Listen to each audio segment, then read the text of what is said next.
뇌가 그렇게 돼 있어요. 스마트폰의 노예가 될 수밖에 없고 네. 스스로 판단할 수 없어요. 아이가 스스로 조절하기를 기대하는 약간의 망상을 갖고 계신다면 그건 사주면 안 됩니다. 그 망상이 망상이에요. 절대 애들은 조절 못해요.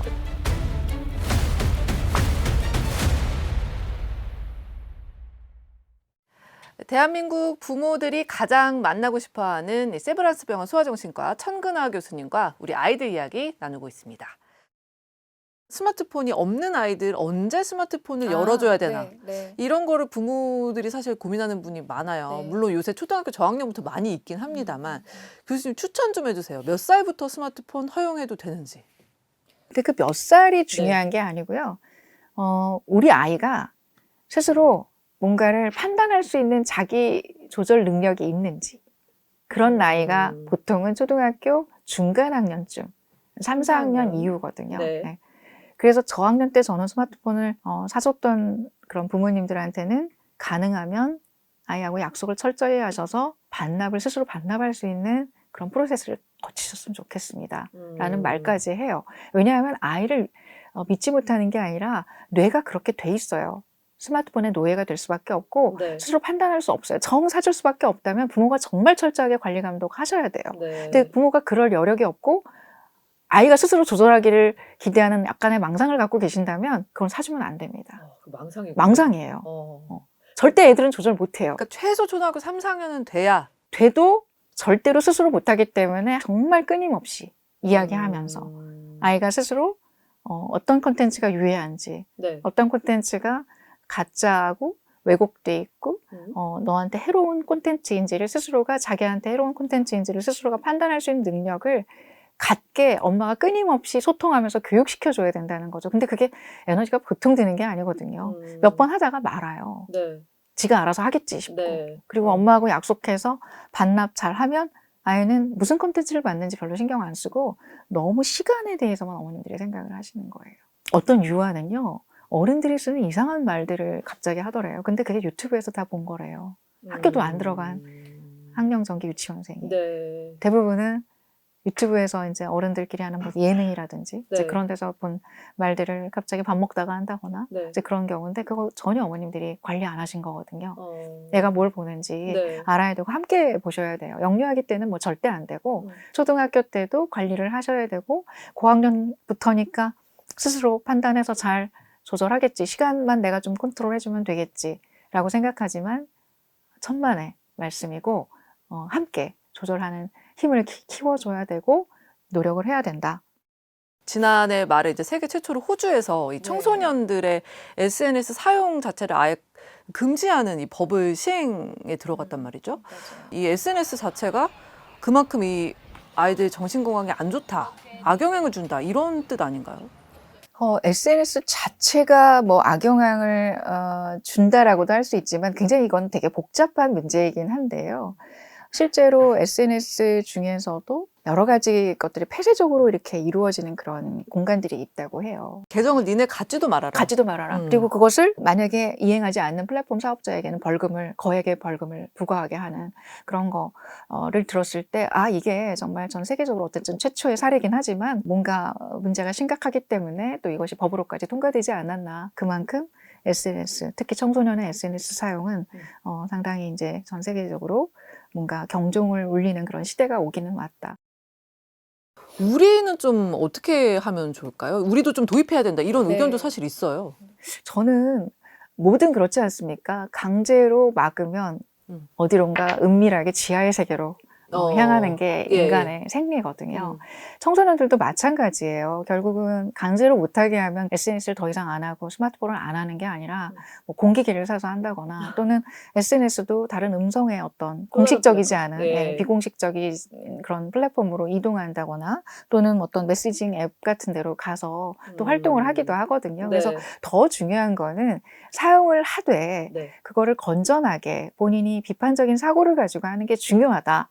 그것이 바로 이제 디지털 리터러시라는 거거든요. 디지털 문해력이라고도 표현을 하는데요. 그래서 디지털 문해력이라는 건 뭐냐면 스마트폰이나 SNS를 무조건 하지 않는 능력이 아니라 아이가 하더라도 노출된 정보나 컨텐츠를 그대로 믿지 않고 이게 왜곡된 것인지 편향된 정보는 아닌지 그런 걸 스스로 비판할 수 있는 그런 능력이 굉장히 중요하고, 두 번째는 굉장히 자극적인 컨텐츠들이 많지 않습니까? 그렇죠. 그런 자극적인 컨텐츠들에 대해서 너무 과도하게 감정이입하지 않고 과도하게 감정적으로 휘둘리지 않고 어떤 조절할 수 있는 그런 능력. 세 번째는 온라인 속의 세상과 현실 속의 세상을 잘 구분을 해야 되는데, 그걸 그대로 갖고 와서 현실 속에서 연관지어서 행동하는 아이들도 있거든요. 그런 것들을 잘 구분하는 그런 능력을 길러주는 것, 그것이 디지털 문해력이다. 그리고 마지막으로는 자기 개인정보를 너무 쉽게 노출하는 애들도 있어요. 그것 때문에 뭐 예전에 그런 어떤 사건들도 있고,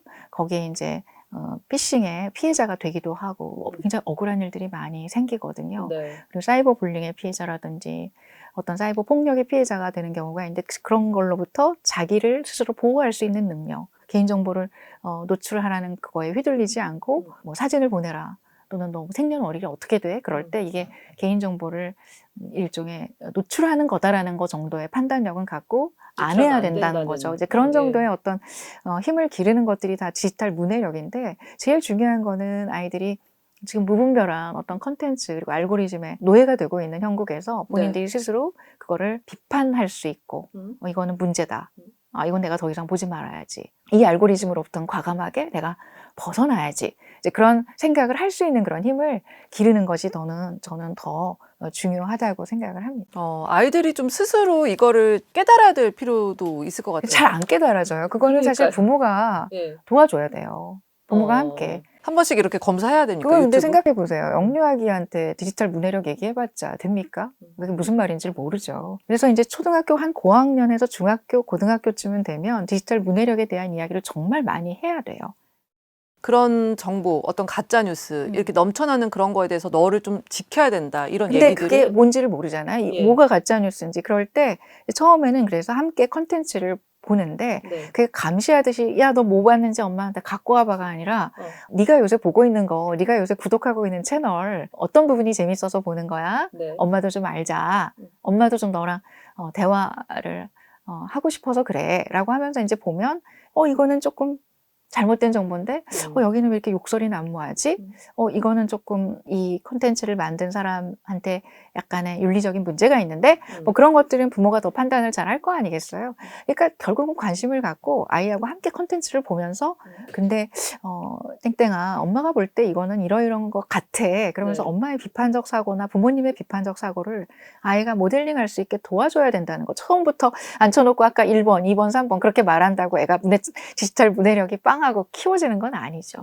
그래서 함께 콘텐츠를 이제 보는 것이 매우 중요하다. 그런 말씀 드리고 싶습니다. 애가 잘 때 핸드폰을 싹 이렇게 열어가지고 유튜브를 열어봐야 되나 싶었는데 그런 게 아니라 함께 좀 얘기를 하면서 풀어가는 쪽으로. 어쨌거나 그 신뢰관계가 굉장히 중요하잖아요. 엄마가 자기 잘 때 몰래 스마트폰을 봤다라는 것 자체가 벌써 이제 엄마한테 정말 더 은밀하게 더 숨기고 더 피하게 되는 그런 결과를 초래하기 때문에 뭐든지 투명하게 하는 게 좋고, 그리고 엄마는 아이를 관리 감독할 의무와 책임이 있어요. 그렇기 때문에 그걸 아이가 굉장히 화낼 거라고 생각하고 그걸 막 은밀하게 하거나 또는 아이 눈치를 보거나 그럴 필요는 전혀 없다고 생각을 합니다. 그건 엄마의 권리예요. 의무이자 책임이고, 그걸 안 하는 게 오히려 방임하는 것이고 방치하는 것이라고 생각을 하셔야 됩니다. 이미 이제 SNS나 휴대전화에 너무 심취한 친구들 있잖아요. 그러면 이제 그런 이제 아이들 보면 주변에서 아예 극단적인 처방을 내리는 거죠. 휴대전화 압수, 뭐 스마트폰 계정 삭제. 이렇게 하면 또 후폭풍이 또 장난 아닐 것 같거든요. 어머님들도 그냥 입장 바꿔 생각해보면 될 것 같아요. 만약에 내가 뭔가를 되게 재밌게 하고 있는데 남편이 갑자기 와가지고 또는 뭐 와이프가 와가지고 갑자기 여보 이제 오늘부터 금지야 뭐 그러면 부부싸움만 나지. 그거는 어른들끼리도 똑같은 거거든요. 아이는 하물며 아무리 자식이 힘이 없대지만 그렇게 과도하게 처벌적으로 하면은 아이들은 반발심만 생길 수밖에 없고 그게 없어지지도 않아요. 그래서 가장 좋은 어떤 문제 행동을 개선하는 방법은, 뭔가에 빠져있는 걸 개선하는 방법은 바람직한 행동, 대체가 될 만한 행동을 늘려서 문제 행동, 스마트폰에 빠져있는 그 공간과 시간을 줄여간다. 저는 이제 컬랩스, 붕괴시킨다라고 표현을 하는데 저는 그래서 이제 오프라인 액티비티를 많이 늘리고 스마트폰에 이제 빠져있는 아이로 인해서 저한테 하소연을 하시는 부모님들이 진료 현장에서 정말 많이 있거든요. 네. 그러면 이제 아이한테 물어봐요. 스마트폰을 왜 그렇게 많이 해? 그러면 뭐 그거 말고 할 게 더 있어요? 달리할 게 없잖아요. 예. 네. 그렇게 표현하는 애들이 정말 많아요. 예. 달리할 게 없는 거죠. 네. 그럼 뭐 해? 뭐 밖에 나가서 뭐 뛰어놀 친구도 없고 다 학원 가 있고 또 밤에 뭐 내가 뭐 엄마가 나하고 뭐 놀아주기를 했어. 뭐 보드게임을 하는 방법을 가르쳐 줬어. 뭐 바둑을 두기를 해. 뭐 책을 함께 읽어주기를 해. 근데 사실 스마트폰이 없던 시대 생각해보면 우리 뭐 했죠? 윷놀이하고 뭐 보드게임하고 부루마블 게임하고 네. 딱지 만들어서 치기도 하고 등산 가고 놀러 가고 맞아요.